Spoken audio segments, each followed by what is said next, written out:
ঝিলাম পাকশালাতে আপনাদের সবাইকে স্বাগত।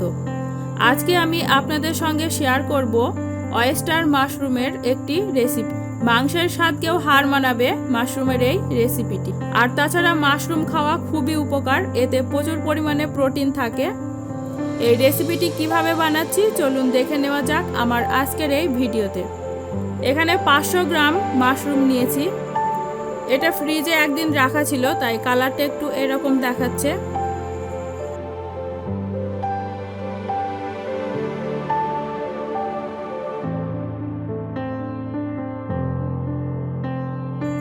এখন কেটে নেব। নিচের এই শক্ত অংশটা বাদ দিচ্ছি। এবারে লম্বা লম্বা করে কেটে নেব। আমি এই রকম করে কাটছি, আপনারা এর থেকে একটু ছোট করেও কেটে নিতে পারেন।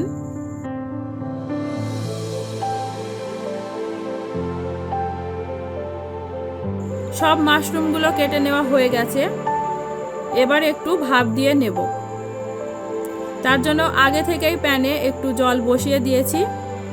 জল গরম হয়ে গেছে। এবার সব মাশরুমগুলো দিয়ে দেব। ঢাকা দিয়ে হাই ফ্লেমে 5 মিনিট ভাপিয়ে নেব। এদিকে মশলা তৈরি করে নেব। তার জন্য একটি মিক্সিং গ্রাইন্ডারে 3টে কাঁচা লঙ্কা, 1.5 ইঞ্চি আদা, 8 কোয়া রসুন, একটা টমেটো কুচি ও সামান্য জল দিয়ে একটি স্মুথ পেস্ট বানিয়ে নেব। মশলা পেস্ট করা হয়ে গেছে। 5 মিনিট পর ফিরে আসলাম। ঢাকা খুলে দেখে নেব অনেকটা সিদ্ধও হয়ে গেছে। এখন জল ঝরিয়ে নেব। জল ঝরিয়ে একটি পাত্রে তুলে নিয়েছি। এবার রান্নাটি করে নেব।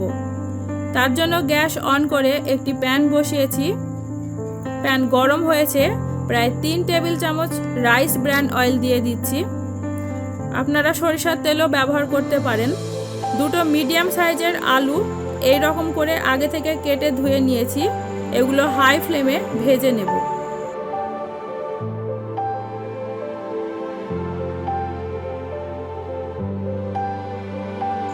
হালকা ব্রাউন করে ফ্রাই করা হয়ে গেছে। এখন অন্য একটি পাত্রে তুলে নেব।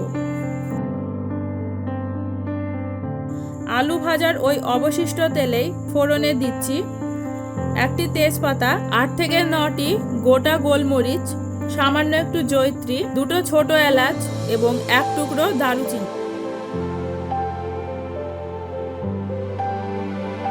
তিরিশ থেকে 40 সেকেন্ড নেড়ে নেওয়ার পর দিচ্ছি 2টো মিডিয়াম সাইজের পেঁয়াজ কুচি।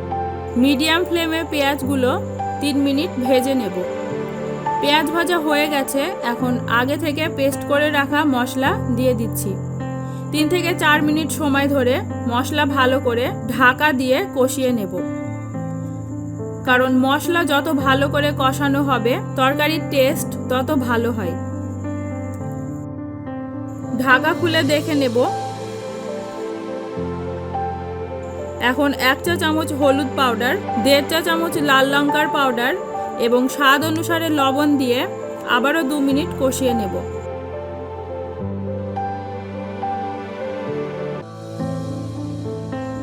মশলা খুব ভালোভাবে কষানো হয়ে গেছে। এখন মাশরুমগুলো দিয়ে দেব। মশলার সঙ্গে মাশরুমগুলো 5 মিনিট সময় ধরে কষিয়ে নেব। 5 মিনিট পর ফিরে আসলাম। কষিয়ে নেওয়া প্রায় হয়ে গেছে। এখন 1 চা চামচ জিরা পাউডার, হাফ চা চামচ গরম মশলার পাউডার এবং ভেজে তুলে রাখা আলু দিয়ে ভালো করে মিশিয়ে নেব।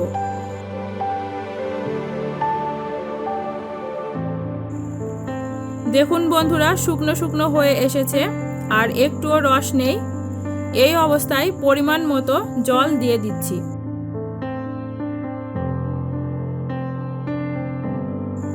এখন ঢাকা দিয়ে 5 থেকে 7 মিনিট সময় ধরে মিডিয়াম ফ্লেমে রান্নাটি করে নেব।